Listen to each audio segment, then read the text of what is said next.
Financials. Page Financials. Taking you further. Smooth 98.1 Love Music, Love Life. It's 7:30 and time for today's edition of Freshly Pressed 981.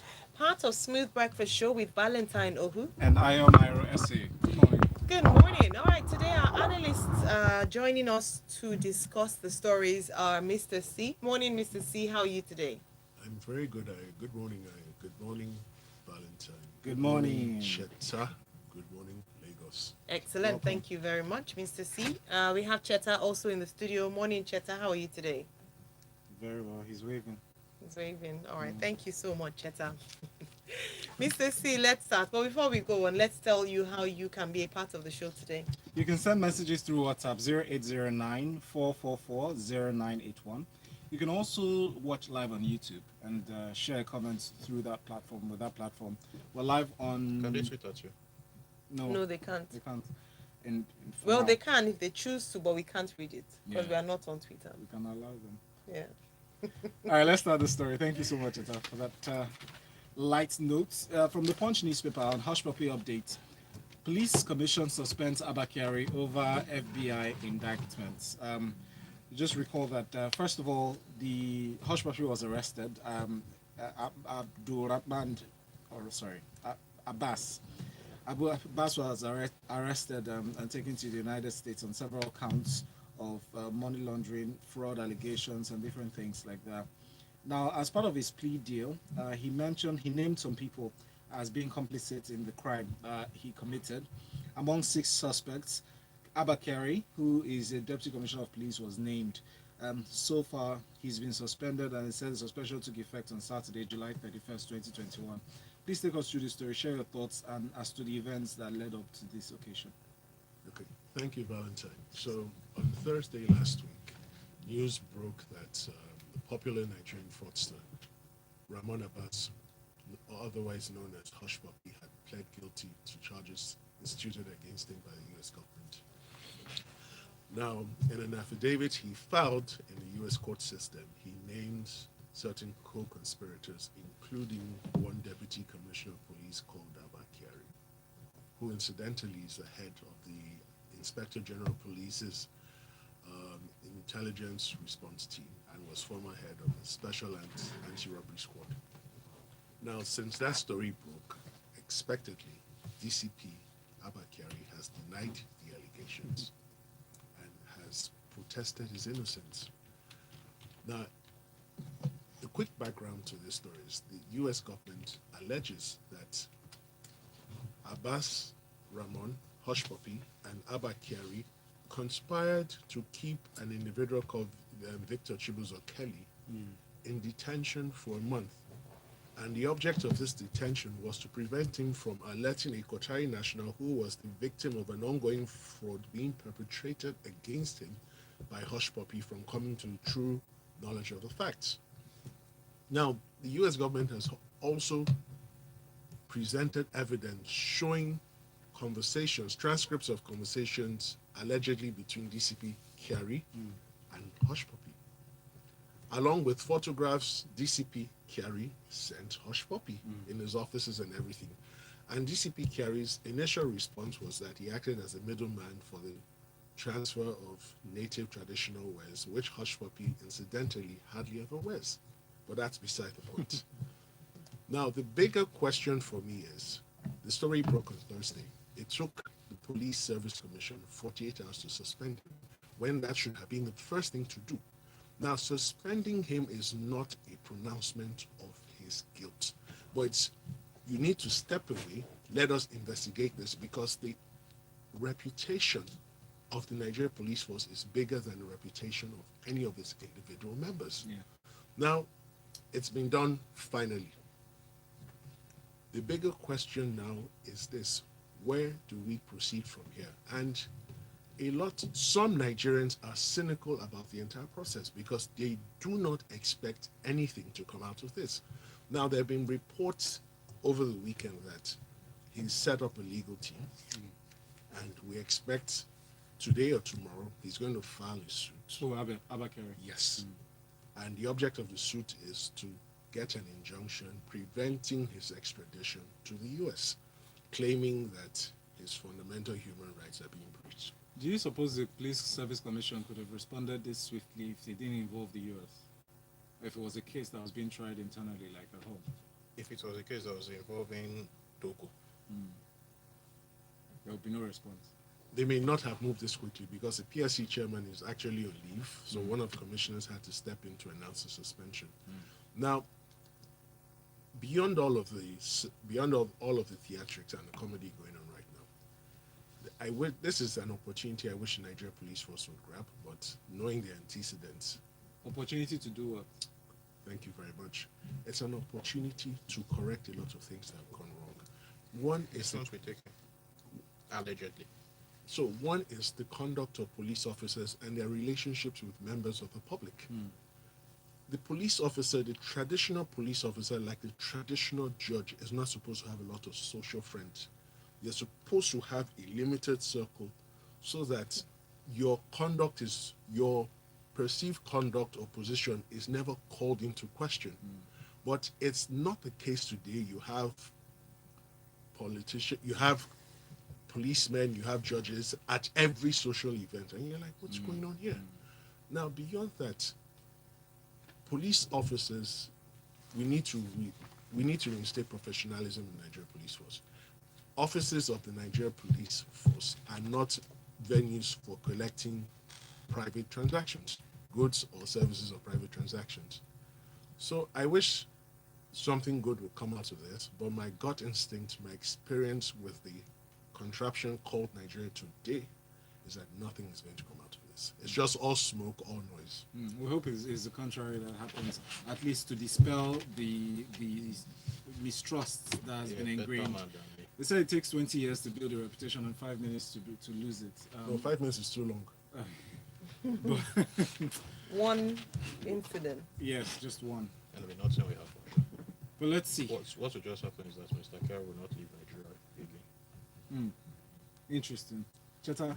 Now, there are concerns about the over the IPOP's threats to lock down Southeast over Nnamdi Kanu. There have been threats. The major threat really is to shut down commercial operations every Monday until he's released unconditionally. But his unconditional release has been pegged with a deadline. What are your thoughts on this story, please?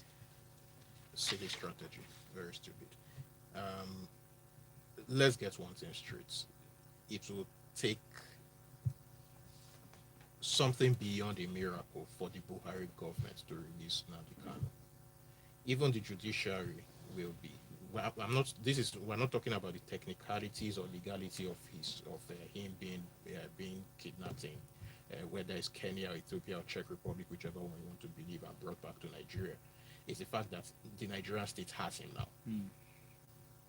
The Buhari government is personally vested in him, as in this is for Buhari, this is the top priority. He's not going to be released. Let's get that straight. So when you have that in mind, you now begin to ask, what is the value of a strategy that actually hurts your own people? A bit of facts here. Anambra State alone controls, or indigenous of Anambra State, I think is more accurate to put it, control 35% of the trade sector in Nigeria. According to the Anambra State government, I don't have figures to contradict them. Anambra has the highest GDP per capita in Nigeria.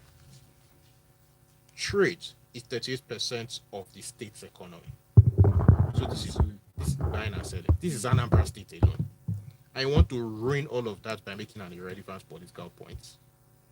Consider that even at the $2,700 per capita GDP, which the state government claims that they have, which according to them makes it the highest, it's still very poor by global standards.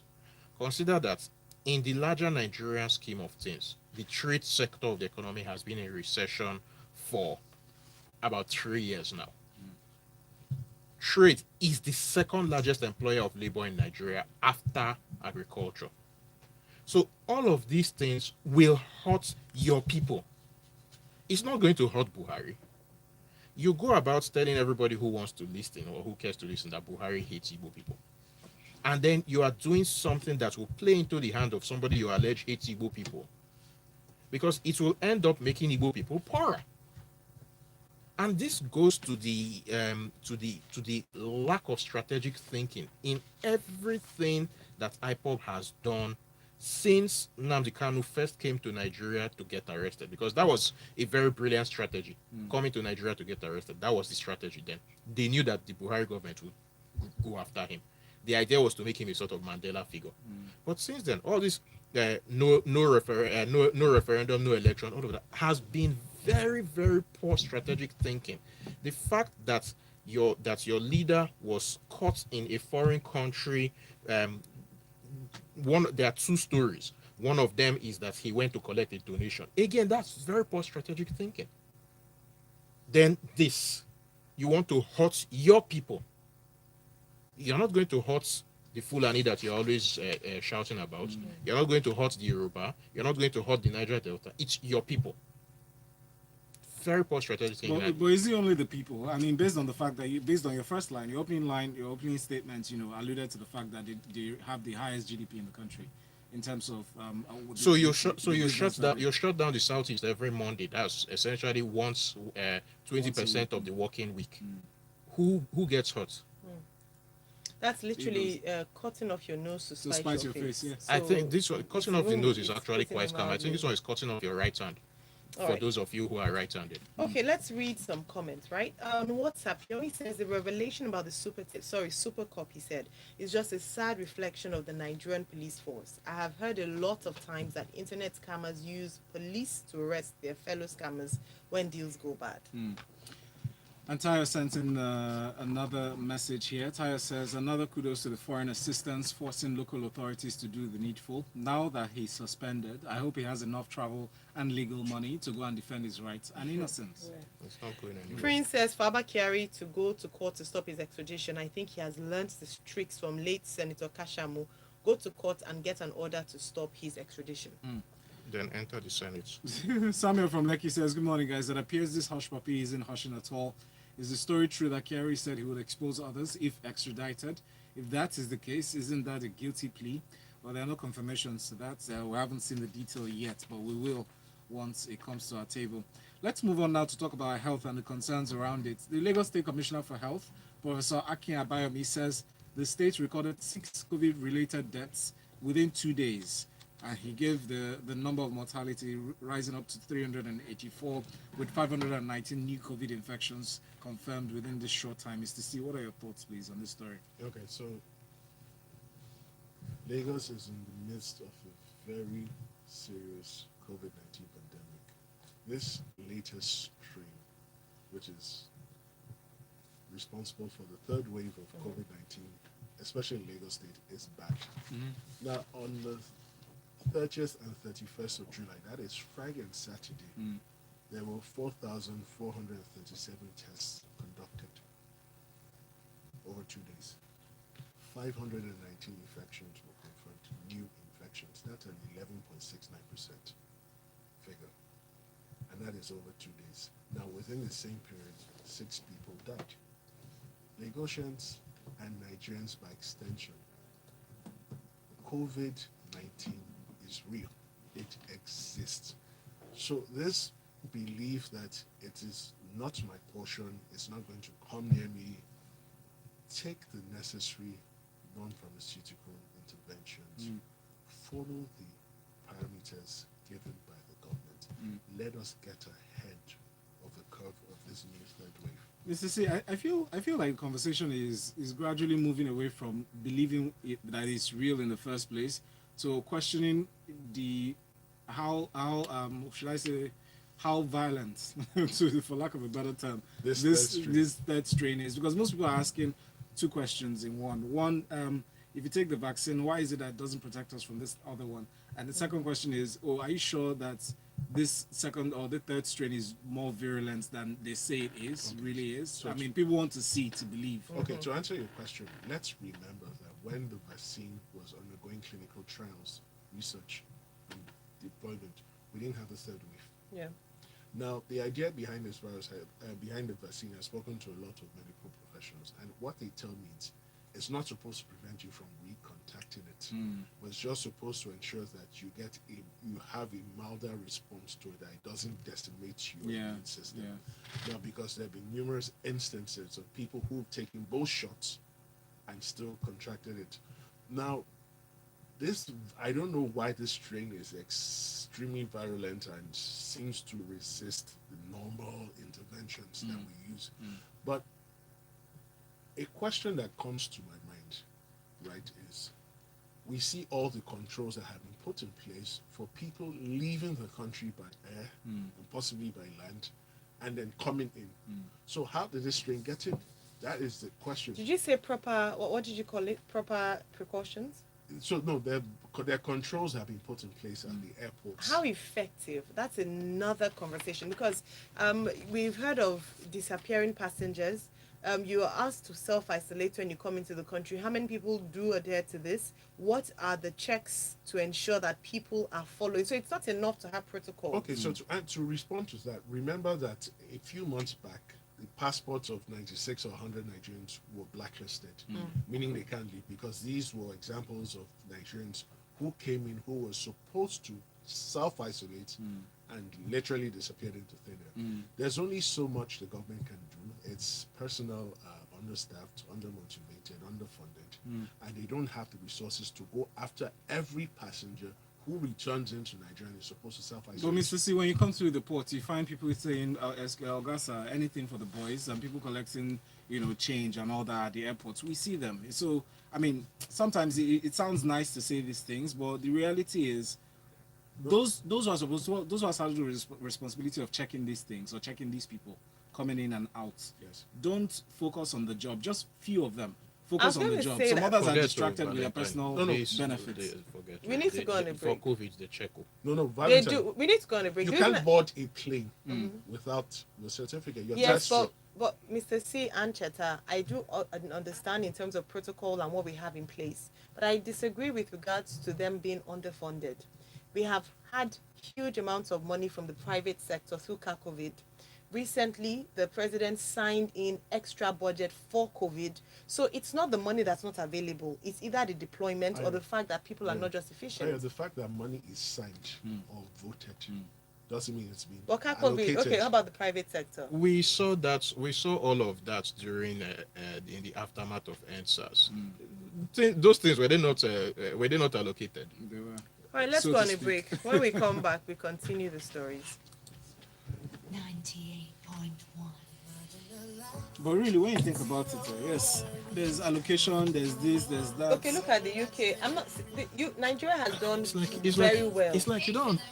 Wait, hold on. No, hold on. I'm saying in terms of compared to the rest of the world, we have been said no cost. We are not perfect, but in terms of that protocol, initially we were praised by even the international world. For And we how were praised handled because, it. as usual, we have a very good way of, Playing to the gallery. playing to the gallery. They have to come back now. Uh-huh. But in the UK, you go there, they're checking, they're calling. It's this one you. Lack of Incident state checks. capacity. And we don't have You're those very welcome. It is still, it's still freshly pressed 91. As you can tell, we take the conversation offline when we go on the break. That's why it's good to also monitor on YouTube and watch what goes on as we have our conversations. But I think it's important to take on this next story following this COVID, the rise in COVID cases in Nigeria, Mr. C. Just take that resident doctors to resume nationwide indefinite strike. I don't know when this story was taken, but tomorrow it says from this day newspaper. Nigeria's health Tomorrow, sector. that's today. That's today, yeah. So I wanted to check Monday. That's today. Nigeria's health sector is about to face another round of crisis as the resident doctors have resolved to commence a nationwide indefinite industrial strike action today. What's dear their irony. reason? To attend to the issues affecting the welfare of its members. This is not the first time NARD, which is the National Association of Resident Doctors, are going on a strike, and for the same reason, the welfare of their doctors during a pandemic. It's going back to what I asked earlier on as to funding. So yes, I do hear you saying that they can sign, but doesn't mean money is being deployed. But who should come up as priority? We see how doctors are almost hero worshipped in other parts of the world, especially at this time. And now we're seeing our doctors, because of welfare, their welfare, they've not even talked about salaries yet, because that's another conversation. Just welfare package, especially at this time. We're still going on strike. Our president, by the way, is abroad on medical leave. Please take us to the story. So, again, this is another unfortunate manifestation of the failure of governments at all levels. Now, what is the history of the grouse of the National Association of Resident Doctors? They say that they are poorly treated. Their salaries are never paid on time. The hazard allowance during the pandemic, ladies and gentlemen, was 5,000. Please, for the love of everything good. And they'll still fight on top of that. What is 5,000 now? Now, what triggered this latest development was the Lagos state government issued a circular through its civil service saying that house officers, resident doctors, and people on internship should no longer be placed on the state's salary scale structure. That they are under training. Therefore, they're not entitled to salaries as employed individuals. For the love of everything, what does that mean? Now, we keep going back and forth over these matters, and it's just sad that the health sector is in such a dire situation. In addition to the National Association of Resident Doctors, Yes. the medical and dental consultants are also going on a strike. Yeah. Now, ASU is going on strike. what is their grouse? They are saying My that wife has threatened strike. Everybody is going on strike then. Mr. Steve, please don't lose your train of thought. Continue. So why are the consultants going on strike? They claim that the hospitals are treating them as lecturers, but they're in fact doctors. They're just doctors who teach intending doctors. So it speaks to the rot that is the Nigerian healthcare sector. It speaks to the larger rot that is Nigeria, and this is clearly underlined by our president, who is outside the country attending to his health. We can only continue to speak and be frustrated, but I support this strike because something has to give.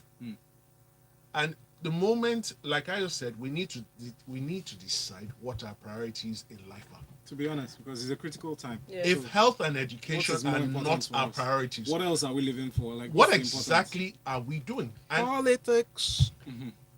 our representatives in the legislature at state and federal levels, I'm sorry, a big disappointment. Are they? The next one, Cheta, I'd like your thoughts on this story from the Punch newspaper. Abuja will use electric vehicles for public transportation, according to the minister. The Federal Capital Territory Minister, Mohammed Bello, said this at an event where he was speaking on the launch of a new vehicle by a certain manufacturer. Said the car was assembled in Nigeria. Speaking of hopes and dreams for the future of the FCT, your So thoughts, have please? hopes and dreams with God's ways and means. All right. See, as always, this is just hogwash. Abuja public transport using electric cars. Let us talk about Abuja alone. In the first half of 2020, this is according to data from both the MBS and the Abuja Disco, 69.5% of Abuja households had access to an average of 6 hours of electricity per day. In that same period, 4 out of every 10 SMEs in Abuja had access to power. 4 out of every 10 SMEs had access to power. Now, I go to Abuja quite regularly for work. I mean, I'll be there tomorrow. And the hotel I typically stay in, which is in Maitama, uses its gen visibly more often in Maitama. Nigeria's national grid has collapsed 4 times in the last 5 months, 130 times in the last 8 years. But we can't let these inconvenient facts get in the way of a good electric car story, can we? I think on that note, to move on to the comments. Thank you. I think that's the end of that. That's the end of your analysis. That's really it. So on YouTube, we have a number of comments. We have this one from Olumide. He said, he who must come to equity must come with clean hands. If Kyari is innocent, there's no need for him to fear. And Babafemi says, and why does Cheta like, okay, Thank you. Lide says, based on their war on corruption initiative, the government needs to follow through with Kyari's case to the letter. Also, the bilateral agreements with the FBI on corruption cases has to be upheld. All right, thank you very much. Let's move on to our next story, Cheta. That's protest hit APC congresses in Kwara, Lagos, Imo, Oshun, Akwa Ibom, Delta, others. It's a very lengthy article from this day newspaper, but once I read through, I was thinking, oh, this sounds like it reads like a movie. One or two, I was about to say, get your popcorn. one or I two. prefer it sweet. Let me sauce. give you suggestions of I got suggestions. Things Fall Apart or Bunny House of Commotion. Please go ahead with your analysis. No, Things Fall Apart is not. Things Fall Apart is an epic. This is somewhere beyond an epic. I see. So I would call this one like Avengers Endgame. Endgame. Interesting. And the reason I choose Endgame is that this is clearly the end game for the APC. Let's start it, and I will cede control of that particular narrative to Mr. C because this one is very important. The Supreme Court has basically sounded a warning which the APC has ignored. That's a very important thing, important points to note. But the lawyer can explain that. Wait, let me finish talking before he starts. He was already about to say objection, my lord. Now, APC controls 22 states. And 13 of the 22 that they control had this kind of violence. That's more than half. So they've passed very well in that respect. It shows that the state governors in APC are not exactly in control of their domains. And this includes Lagos, by the way. In Ekiti, somebody died. Yeah. Now, in the states that it doesn't control, Delta and Oyo saw violence. We have a case where the Minister of Sports is not that interested in the Olympics, but he's more interested in becoming governor of Oyo State. And the Senate Deputy President is not interested in the PIB, but he's more interested in becoming governor of Delta. It's one of the reasons why they're trying to push Loretta Onochie into becoming an INEC commissioner. No, that's you can't bring that That's in, Cheta. that's a suspicion. Yes, that's subject. You have to stick to the facts. Forgive me, I don't have legal training like Mr. C, who keeps saying allegedly, and then I begin to wonder whether I'm allegedly. We'll interject with check. allegedly. Now, it is only in Edo, Katsina, Jigawa, Niger, and Oshun that there was relative peace. Only in those states. In all the rest, there was one form of katakata or the other, explosive katakata. For me, like I said earlier, it's stunning that the APC still did this Congress, even after the heads up from the Supreme Court. But in the final analysis, I think that the APC has clearly imploded. And what we are seeing is the first shots from that. So the main worry is going forward, what happens after the Anambra election? Because allegedly, the APC is going to force through their candidates in Anambra. Can I say allegedly for something that has not yet happened? Yes. Yeah. Okay. No, It's correct. No, Uh-huh. you're doing So, well. Go on. yeah. As things are becoming clearer, it's allegedly clear that a lot of politicians are activating their thugs, whom we allegedly saw yesterday, allegedly breaking people's heads and all of that. These thugs that are allegedly being activated are allegedly being armed. That is how it works. You can't allegedly break people's heads without alleged arms. Yeah, we allegedly So- understand what you're saying. Mr. C, please come in because we're Wait almost out now, of time. I've not finished. Oh, I thought you had allegedly finished. The security forces clearly do not have the monopoly of violence in the country anymore. right. That's the bigger worry. Yes. Because if in this time of relative alleged peace, the security forces cannot put this under control, What then happens in imagine what it 24 will months? be 24 next year. Governance in the Buhari government is done. It's finished. It is now politicking. So the question we should ask ourselves is, what happens next year when all the desperation kicks into high gear? Because people are desperate to get into office, allegedly. Especially when the time is limited. Thank All you. right. Thank you very much, Cheta. Mr. C, the legal angle, because we're almost out of time. Okay. And since you're talking about legal, you can then go on to the next story on Kaduna. Just your statement on that one. Okay, so very quickly, with regards to Chacha's analysis, Alleged analysis. now the Supreme Court delivered its judgment in the petition filed against the declaration by INEC that Governor Akeredolu won the Ondo State election. And the Supreme Court said something very interesting. A 7-man panel, 4 of the judges said the petition was incompetent because Alhaji Buni was not made a party. And the reason why they made this statement very quickly is that the PDP candidate, Mr. Jagade, and the PDP had contended that by the provision of Section 183 of the Constitution and Article 17.4 of the APC Constitution, a serving governor could not act as the chairman of the party that will throw up candidates. And they've gone ahead to conduct the primaries. Good luck to all of them. Right. Now, with regards to Elzak, Elzak, Kaduna, Zaki, I'm just confused very quickly. You filed an appeal against the judge, against the decision upholding the no case submission. You filed a fresh case. What's going on? It's an abuse of court process. Thank you very much. End of Alleged. story. No, it's not alleged. It is an abuse of court processes. Thank you so very much, everyone. We are going to go into Lagos Talks 91 in 10 minutes. So for those comments we couldn't take now, we will take those comments during Lagos Talks 91. And thank you very much for your contributions. A big thanks to our analysts, Mr. C and the new Mr. Allegedly, Chetawanze. A big thanks. We'll go on a break right now. When we come back, Lagos Talks 91. Access to notes. So when we finish all the Page alleged In the dictionary dictionary. What's it? That's a good one. Oh, it was good. It was good. Okay, let's see what they are saying. Have you off